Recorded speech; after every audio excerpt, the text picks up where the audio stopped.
Make no little plans, said Daniel Burnham, for they have no magic to stir men's blood. Chicago's Lake Park was one of those big plans, opened in 1844, eventually part of Montgomery Ward's vision that the lakefront would be open, free, and clear for all eternity.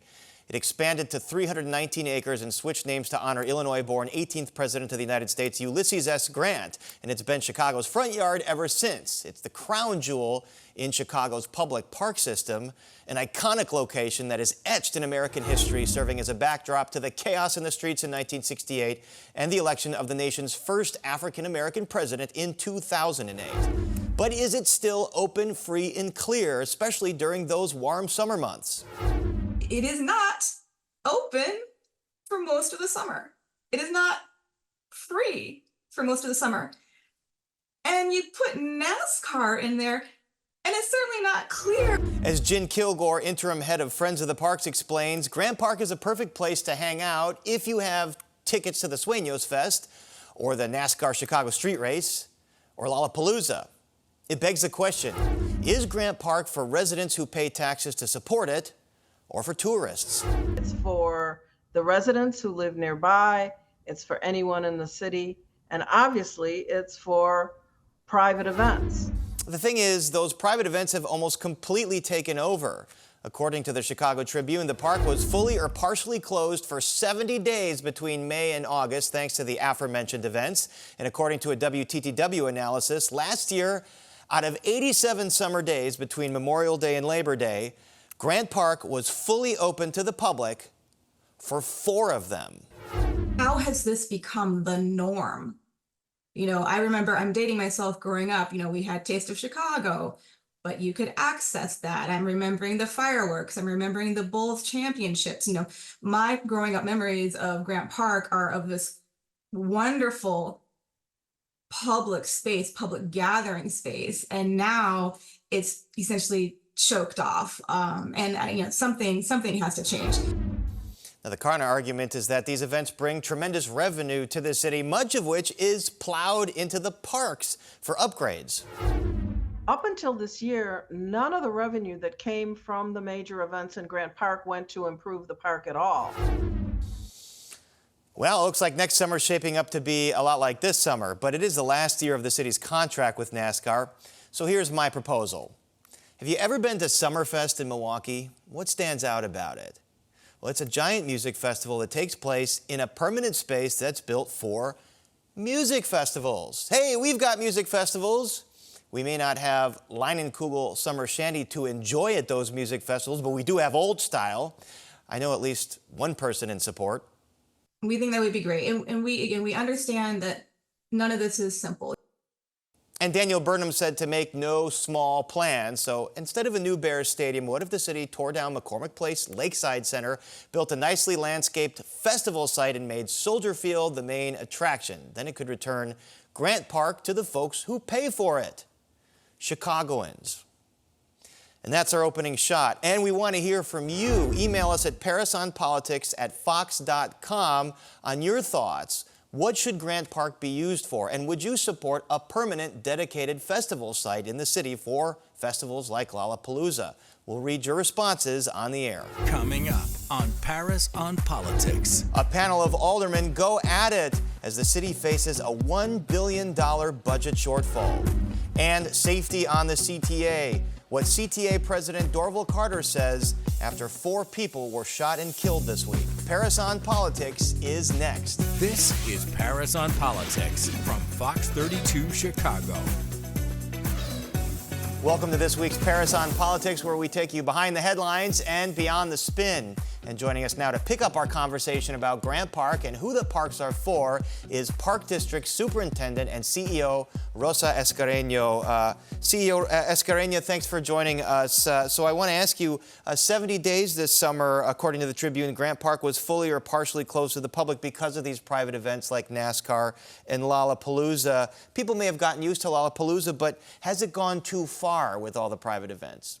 I think what's important to note is that we work very closely with community anytime that we are going to be hosting and holding any of these events. But it's also important to note that we have worked really hard with community to ensure that the park is actually as open as much as possible. And during the time of these events, at any given time, the parks are actually open 50% of the time, if not as much as 99% of the time. Many times the parks in those particular sections are only closed when the event is actually happening. So we're doing a lot to make sure that we are opening as much access as possible. And let's remember that Grant Park is actually only a portion of that entire area. So there are other parts of the park that continue to be open to the public overall. And you've got Millennium Park and Maggie Daley Park near there as well. Grant Park, though, is kind of the park for the 100,000 or so residents that live around the Loop. What do you say to their complaints that they just want to be able to walk their dog or play softball whenever they want in the summer? You know, I think that's a very fair question. These are the kinds of questions we get from all individuals and the parks that are either the closest park to them. But let's not forget that the parks belong to the entire city, belong to all of our residents. They are public parks. And our job is to make sure that we're striking the right balance of making sure that we are holding that engagement with those residents. And let me just give you a couple of examples. With our Grant Park residents, we've done a lot to work with them to make sure that the dog park continues to be open, for example, even during these events, that skate park continues to be open to the public.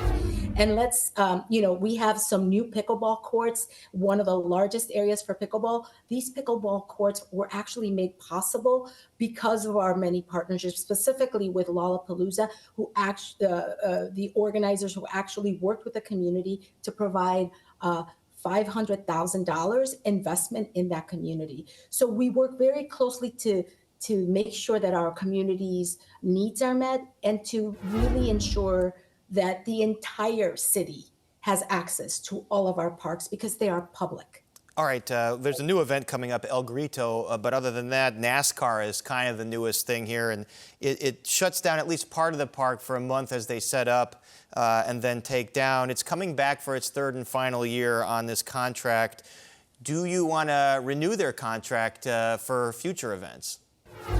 You know, every time we work with operators and organizers of these events, these are conversations that take a long time. We want to make sure that we're doing our due diligence with making sure that we are taking our time evaluating how these events go. The community input is really, really important. All of that will be taken into account. And there are many agencies. The Park District is one of many agencies in terms of making sure that these events happen. So we have to make sure we're talking to OEMC, the Chicago Police Department, absolutely the city.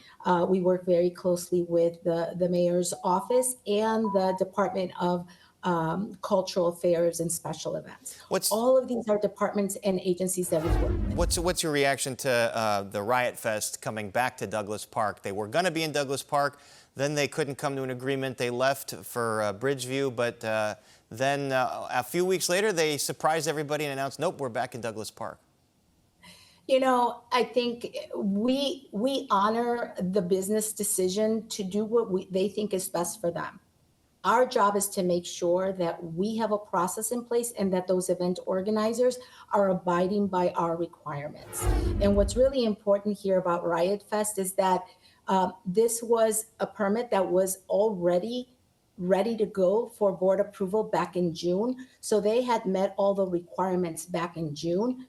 They made a decision to test the water somewhere else.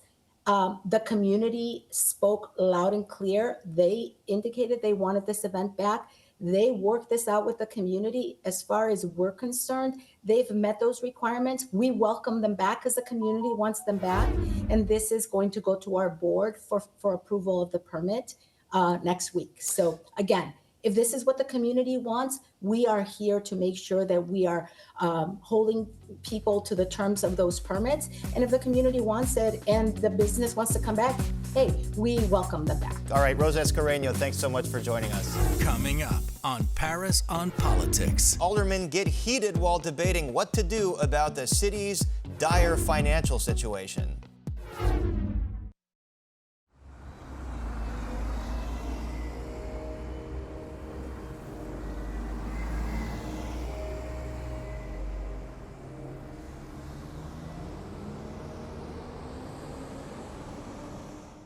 Discover Chicago's hidden gems and untold tales. If you look up, odds are you're seeing our work. They have such an intense and fierce look when they swoop down and grab a fish. 3, 2, 1, go! Fox 32's photographers share the stories they've captured with you.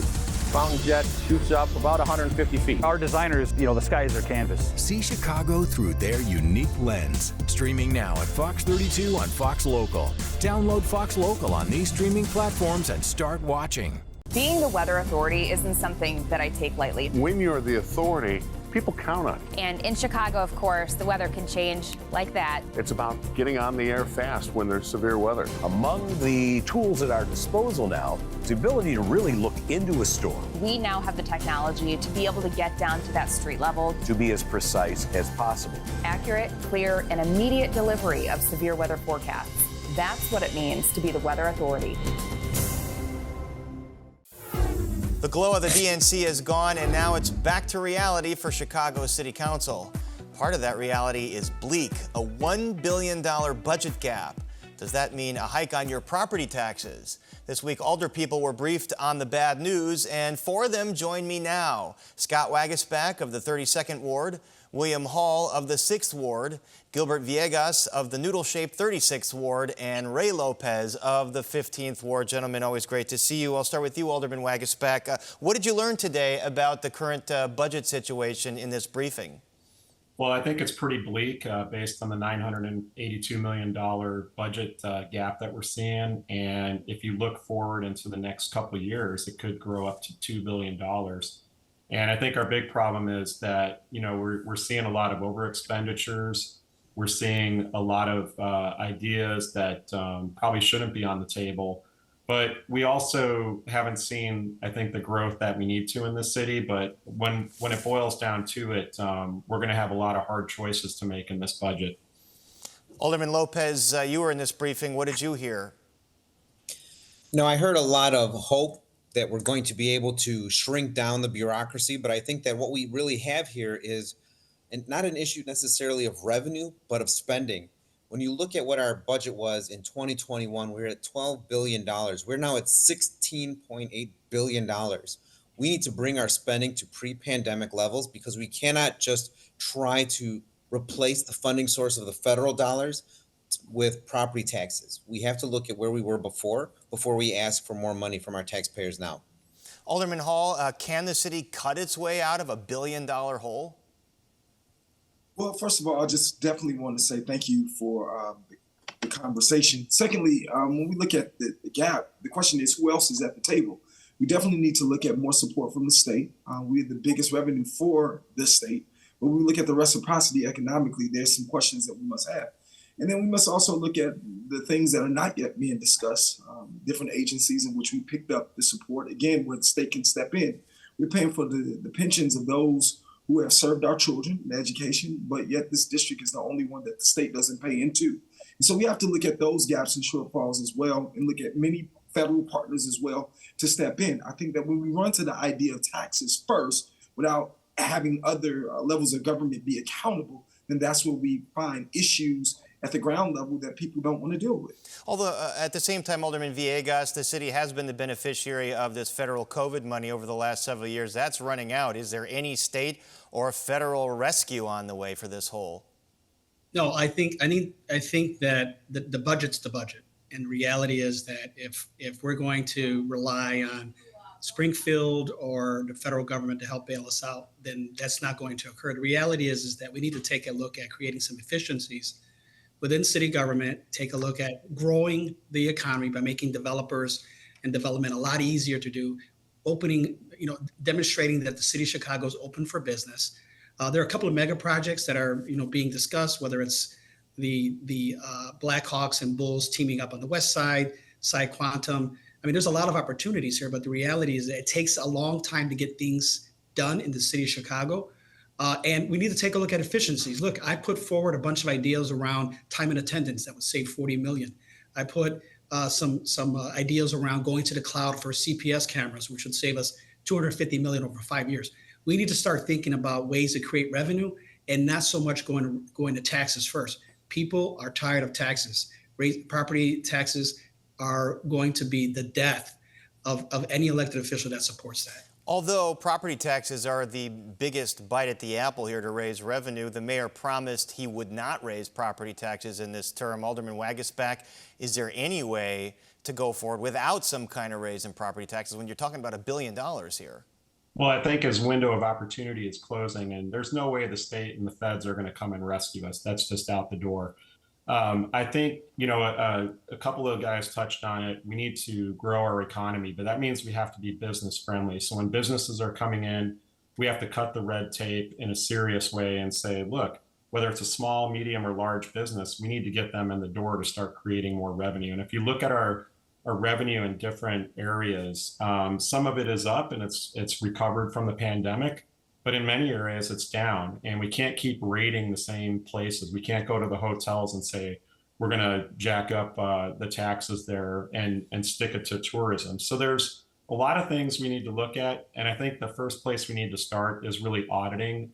Gil touched on a couple things there that he's looked at, but really looking at, what the departments are doing, not just in terms of the personnel, but what expenditures do they have that don't show up in the main budget? So there's a lot of areas that we have an opportunity to reduce expenditures, start making cuts, but that's all got to come from auditing and really more efficiencies.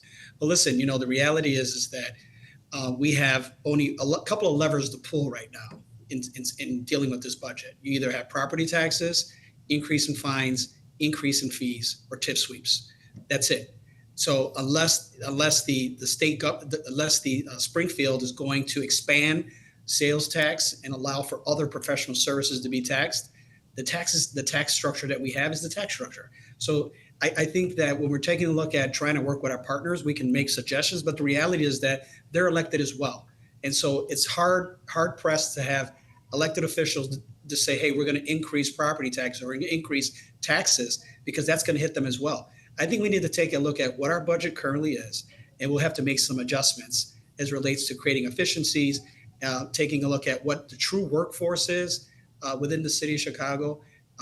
Because again, we can't go back to the taxpayers unless we have looked in all the couches ourselves for every quarter and nickel, and then we can go back to them and say, look, this is what we found, but we're still short. This is the revenue that's needed. I think right now people don't have confidence that the city of Chicago is spending money wisely, and we need to change that narrative. I hear these efficiencies every year. At a certain point, if every year we're going to find new efficiencies, where are the efficiencies going to be left to find? Alderman Hall, I know you wanted to get in here. I've been pushing for technology to be the lead in delivering services. Listen, the city of Chicago, we don't manufacture. City government does not manufacture and sell widgets. We provide a service. And so we need to be taking a look at technology at the forefront in order to deliver that service. There's no reason why we can't use AI in order to help people navigate government, help developers get their projects approved quicker. The quicker developers get their projects done and shovels in the ground, the quicker we can realize that property tax revenue. All right, Alderman Hall, you had your hand up. You wanted to get in. Paris, if I may, just on the point of the efficiencies, that is something that we have heard now from 3 administrations, at least during my tenure. And we've learned from this administration that those efficiencies are just budgetary gimmicks when you use the vacancies for your cash management at the end of the year and then bundle up all your unassigned surpluses, as we learned this year as well, to show that you are able to backfill any kind of budgetary hole with the money that you didn't spend throughout the year. But we don't have that luxury now because of the migrant situation, where we've had over $400 million or $67 million added to a $600 million migrant bill this year alone based on unassigned surpluses. When those surpluses are gone, the term efficiencies won't be used.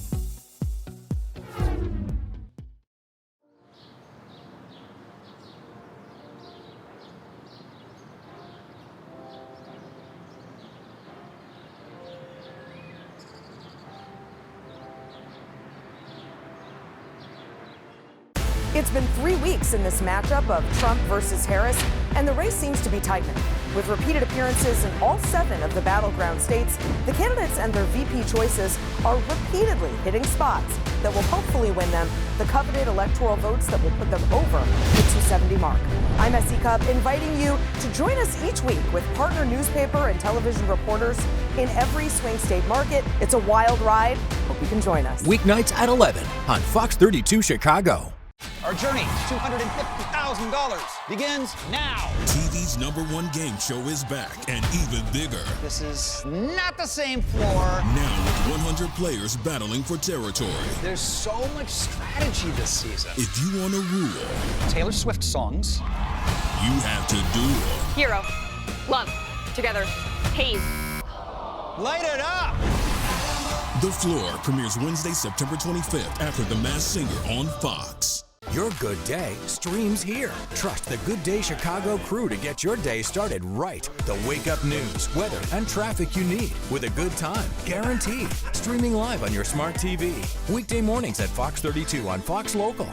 Again, I want to go back to this. Essentially, number one, I believe that the governor and the mayor needs to be in the room. I mean, this is an issue in which we've seen that the city of Chicago provides the most revenue, whether it's tourism dollars, just the pot is so big of how much we provide for the state. You take Chicago out the equation, the state is crippled. And so what we need is economic reciprocity from the state to the city. And again, we're dancing around the fact that other agencies, such as our public schools, there's a big bill that they have to figure out how to pay, but yet we are sticking our necks out and we're paying those bills. And so again, we need state reciprocity, and we need the mayor and the governor in the same room to figure that out. Secondly, when we go back to this idea, and I heard my colleague, first we agree, and now we're going to, maybe disagree on this.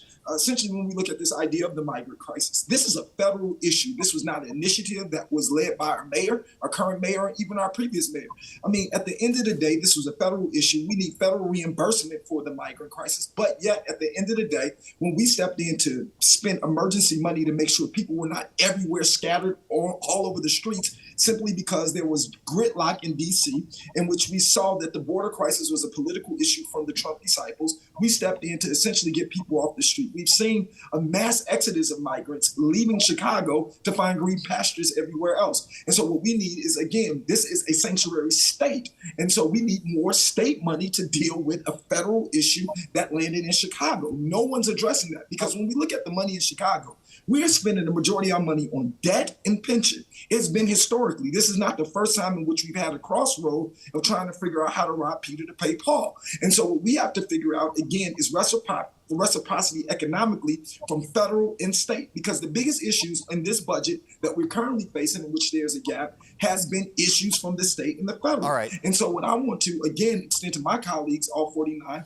once especially they get the link, is the ideas to look through whether or not the revenue ideas are even possible. My colleague, Alderman Villegas, mentioned the fact that when we look at Amazon, for example, they switched to electric. We're not getting any revenue from companies that no longer are using gas as a gas tax in which we've gotten money. And so the creative ideas are in the council. And I do think that, again, when we have economic reciprocity from our federal and our state partners to deal with their issues, I think we can see a level playing field in Chicago. Although, seeing as how the governor has been. Before, but I think the bottom line is we've got to manage our money better in this city, and we haven't done it. And if you look at what happened, the state and the feds gave us funding for the migrant crisis, and it was mismanaged by the hundreds of millions. And that is part of the problem. So we can't keep going back to that same well, because again, the states and the feds are not going to keep giving us money when they see mismanagement of the funds. That's the bottom line. I just want to kindly disagree. I don't think you get stabbed. There is no disagreement there. The governor pulled the plug on funding on places like Brighton Park because you were going to put a toxic or a bunch of migrants on a toxic waste dump. That is mismanagement of money. And that was a loss of tens of millions of dollars. I think we need to watch the pronoun you, because this wasn't a will call decision. I think it was an emergency. I understand that, Alderman, but this was the mayor. Let me finish my sentence. I'll let you finish yours. It was an emergency. We get no style points for emergencies. At the end of the day, the idea of getting migrants into a location for 6 months extension with the hope of work permits, which we haven't gotten from the federal government, which then adds to the tax base for our city, and again, another form of revenue. It was an emergency. You don't get style points. You still need to know how to run a city in an emergency. Excuse me, I didn't cut you off, so let me finish my sentence. And so at the end of the day, again, when we look at the federal emergency that came into the city of Chicago, in which we saw the back and forth from the state, 1 minute they were in the housing business, the next minute they stepped away. 1 minute they wanted to invest, the next minute they stepped away. The city of Chicago has been big shoulders for federal emergencies. All right. And so to hold accountable partners who are supposed to be a part of this is not All right, I gotta irresponsible. step in here. I gotta shift gears. There's no doubt incredibly tough decisions ahead over the next several months. Alderman Villegas, you're sponsoring an ordinance. The city collects a bunch of data, and apparently they collect the data and then they store the data in data centers that are not in the city. You want to bring that data back into the city, stored here. Is that going to bring revenue? Absolutely. Not only do they don't store it in the city, sometimes they don't store it in the state. So what we're trying to do is create an ordinance that allows for an incentive to generate data centers within the state of Illinois, but also within the city of Chicago. And if you store it in the city of Chicago, you get a better incentive. So what that does is allows for data centers to put up structures in areas of the city that have available land, and then put those data centers back on the property tax roll. Loudoun County, Virginia, went from $100 million to $1 billion over a decade in property taxes based on the fact that they were able to build or have built data centers within their city. And so Chicago's prime for data center, given the where we're located at in the country, where we're located at in the Midwest. And so what we're trying to do is put forward this ordinance that will create revenue over the next decade, maybe over $100 million. Making all these decisions and putting the scalpel to some of these agencies. Tough times ahead, but we're glad you joined us to talk to it. Ray Lopez, Gil Villegas, Scott Wagasback, William Hall, thank you so much. The mass shooting on the Blue Line earlier this week has riders questioning security on the CTA.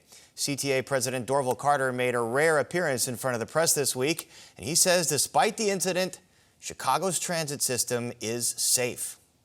Carter has touted a $65 million budget this year just for security, but he says it's impossible to prevent all crime on a system this large. You're talking about a system that has 145 rail stations, 1,500 rail cars, 1,800 buses, covers almost 240 miles of track, over 1,500 miles of bus routes, over 10,000 bus stops. It is huge. And we obviously are focused on how to address that as best as possible. Carter referenced CTA's 33,000 surveillance cameras. The system also deploys 300 security guards and a dedicated unit of Chicago police officers assigned to patrol on trains and buses 24/7. And last week, the CTA announced a trial of a new AI technology called Zero Eyes that deploys 250 cameras at stations to purportedly detect guns. But that system was apparently not in use on the Far West branch of the Forest Park Blue Line. As you know, that technology has just been rolled out in the last couple of weeks. It's a pilot in which we're trying to determine how effective it can be or will be in the future. It was not a factor in this particular case. 40th Ward Chicago Alderman Andre Vasquez, who has called on Carter to resign over reliability and safety issues, says he's equally concerned that the 4 victims were sleeping on the train. He says homelessness has been a persistent problem. The inability of CTA's leadership to actually address the homelessness that's happening on the trains also is something that needs to be looked at. We have engaged and have provided more resources to support people who are homeless on CTA than ever in the history of our agency.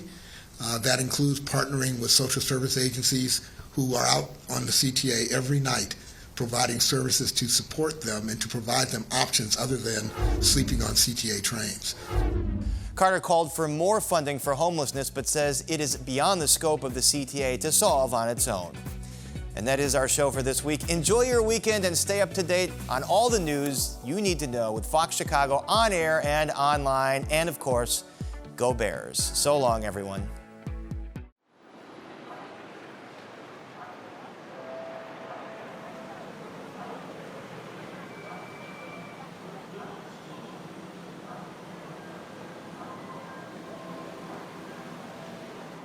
Want to know Chicago politics? Ask Paris. Elections, conventions, corruption, there's a lot to get to. Paris Schutz, the most trusted name in Chicago politics. Making sense of the issues that impact all of our lives. Is on Fox Chicago. I'm Paris Schutz, and I get to cover politics in the world's most fascinating political city. Find Paris on air on Fox32Chicago.com and streaming on Fox Local. Let's get started. How did the leader of a small village become known as the worst mayor in America? She cannot continue to intimidate and gangster her way through this. From showy billboards and expensive police bodyguards to Vegas trips and retaliation allegations, we bring you an inside look into Mayor Tiffany Henyard and the drama in Dolton. Streaming now at Fox 32 on Fox Local. Search Fox Local on these streaming platforms. Download and watch today.